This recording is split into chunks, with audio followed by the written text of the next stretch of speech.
السلام عليكم ورحمة الله وبركاته.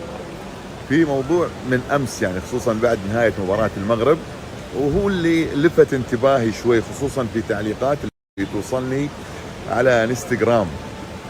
في ناس يجيبون تعليقي على مباريات المغرب،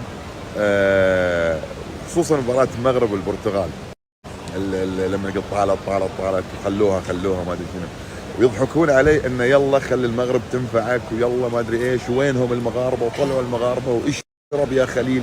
والله العظيم توصلني تعليقات من هذا النوع، يعني ناس يعني كانوا سبحان الله مقهورين من فوز المنتخب المغربي خصوصا على البرتغال. يعني انا اتكلم، خلونا نكون صريحين وواضحين، يمكن يكونون ناس متضايقين من خروج المنتخب البرتغالي وخروج كريستيانو رونالدو من البطولة، فكانوا فرحانين أمس بخسارة المنتخب المغربي، والله يا خليل وينك وخلي ينفعونك الحين فأنا استغرب من مثل هذه العقليات. يعني طبعا هو في النهاية يحق له يشجع كل منتخب، أي منتخب أنت تبيه وأي لاعب أنت تبيه يحق لك أنك أنت تشجعه، بس لا تجي تلومني انا اني انا فرحت واستانست على فوز المنتخب المغربي وتاهل المنتخب المغربي لدور نصف النهائي.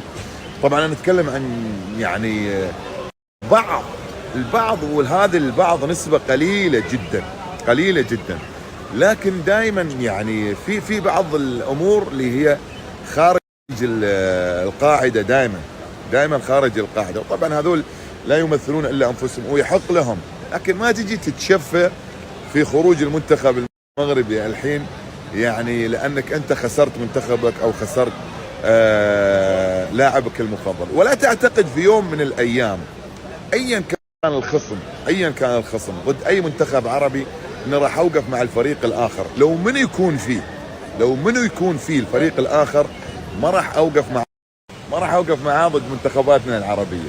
أي منتخب يواجه منتخب عربي فصفنا ووقفتنا وتعليقنا ما راح يكون إلا لصالح المنتخبات العربية. نعم حق المشاهد الحياد، لكن في بعض الأمور ما فيها حياد.